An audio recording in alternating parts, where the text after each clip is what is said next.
اس لیے کہ کراچی میں سندھی زبان بولنے والے کم ہیں، باقی زبان بولنے والے زیادہ ہیں۔ ہمیشہ سندھ نے مہمان نوازی کی ہے، سندھ نے ہمیشہ غیر سندھیوں کو اپنے دل میں دروازے کھولے ہیں، ان کی مہمان نوازی کی ہے۔ میں سمجھتا ہوں کہ یہ واحد پورے پاکستان کا شہر اور صوبہ سندھ ہے جو مہمان نواز رہا ہے اور رہتا ہوا آ رہا ہے، اور یہ سندھ کے لیے اعزاز ہے کہ سندھ جو ہے وہ اپنے باقی قوموں کے ساتھیوں کو جو ہے وہ اس نے خوش آمدید کہا اور اپنے دل کے دروازے کھولے۔ جہاں تک آخری اعتراض جو ساتھیوں کے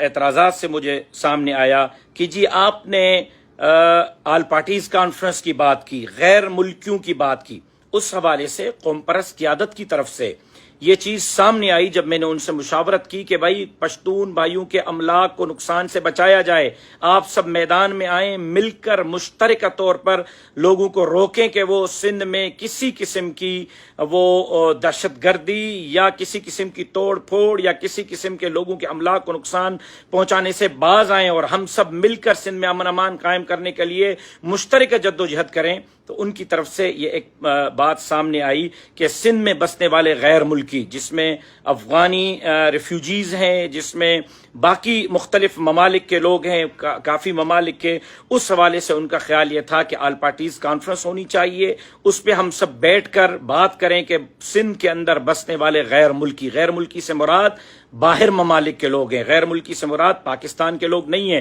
اس پر میں نے ان سے اتفاق کیا کہ بالکل آل پارٹیز کانفرنس ہونی چاہیے، وہ اپنا موقف رکھیں گے، ہم اپنا موقف رکھیں گے، وہ اپنی جماعت کا نظریہ رکھیں گے، ہم اپنی جماعت کا نظریہ رکھیں گے۔ اس پر جو اعلامیہ ہوگا وہ مشترکہ اعلامیہ ہم وفاقی حکومت اور سندھ حکومت کے سامنے رکھیں گے اور ان سے درخواست کریں گے کہ سندھ کے جماعتوں کے اس اعلامیہ پر عمل درآمد کیا جائے۔ میں سمجھتا ہوں کہ ساتھیوں نے میرے اس بیان کو ایک مرتبہ پھر سنیں، ٹھنڈے دماغ سے سنیں، اور جو میں نے اپیل کی ہے اس اپیل پر جمعیت کے کارکن بجائے تنقید کرنے کے عمل کریں۔ آپ کے تنقید سے آگ بجھ نہیں رہی، آگ بڑھ رہی ہے۔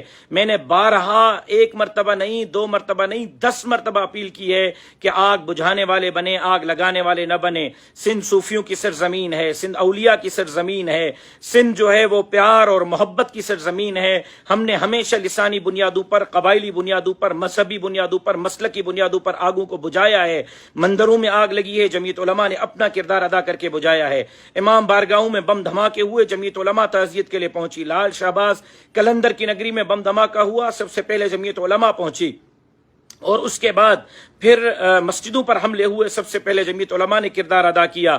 سندھ کے اندر قبائلی لڑائی ہوئی، اس 1100 افراد قبائلی لڑائی کے نظر ہوئے، قتل ہو گئے۔ ان 1100 افراد کے تصفیہ کرانے والی جمعیت علماء اسلام تھی، فیصلہ پڑھنے والے میرے شہید والد ڈاکٹر خالد محمود سمرو تھے۔ جو رویہ ہم نے اس وقت اپنایا ہوا ہے، اس رویے سے ہم آگ بجھا نہیں رہے، آگ بڑھا رہے ہیں۔ میں مدینۃ الرسول سے جمعیت علماء اسلام کے تمام کارکنان کو اپیل کرتا ہوں کہ میرے اس گفتگو کو دوبارہ سنیں، ایک ایک لفظ کو سنیں، توجہ سے سنیں، اور اس کے بعد اس بیان کو جو اب میں کر رہا ہوں، میرے اس بیان کو سنیں، اور دونوں کو ملا کر اور پھر جو ہے وہ آپ اس کا کوئی نتیجہ اخذ کریں۔ یقیناً جو ہم کہہ رہے ہیں کہ قبائلی بنیادوں پر، لسانی بنیادوں پر، مذہبی بنیادوں پر، مسلکی بنیادوں پر جو ہے وہ آگ بجھائیں، لڑائی سے باز آئیں، سندھ کو پیار اور محبت اور پاپوں کی زمین بنائیں، صوفیوں کی زمین بنائیں۔ اس کا کیا مطلب ہے؟ اس کا مطلب یہی ہے کہ سندھ میں رہنے والے پشتونوں کی جان، مال، عزت اور آبرو کے تحفظ کو یقینی بنائیں۔ ہم تو غیر مسلم لوگوں کی جان، مال، عزت اور آبرو کے تحفظ کی بات کرتے ہیں، ان کے تحفظ کے لیے ہم اپنا کردار ادا کرتے ہیں، تو اپنے بھائیوں کے لیے ہم کردار ادا کیوں نہیں کریں گے؟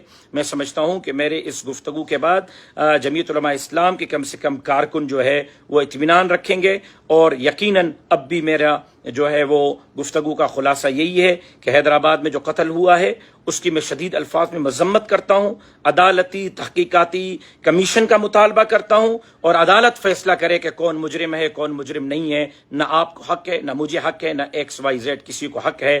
عدالت فیصلہ کرے۔ اگر عدالت پشتون بھائی کو مجرم قرار دیتی ہے تو اس کو سزا ملنی چاہیے، اگر اس کو بری کرتی ہے تو وہ بری ہونا چاہیے۔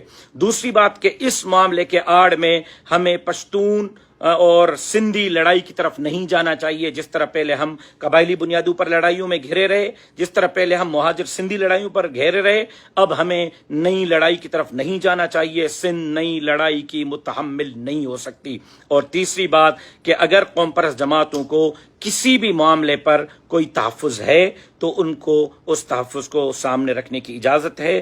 بالکل بیٹھیں، بات کریں. اور آخر میں پھر یہی کہوں گا کہ سندھ سندھیوں کی تھی، سندھ سندھیوں کی ہے، سندھ سندھیوں کی رہے گی. اور سندھ میں بسنے والے تمام وہ بھائی جن کو سندھ نے اپنے سینے میں، اپنے شہر میں، اپنے گھر میں جگہ دی ہے، وہ ہمارے بھائی ہیں. ان کے جان، مال، عزت اور آبرو کا تحفظ پہلے بھی کیا ہے، اب بھی کریں گے اور انشاءاللہ کرتے رہیں گے. مدینہ منورہ سے آپ تمام حضرات کو والسلام علیکم ورحمۃ اللہ.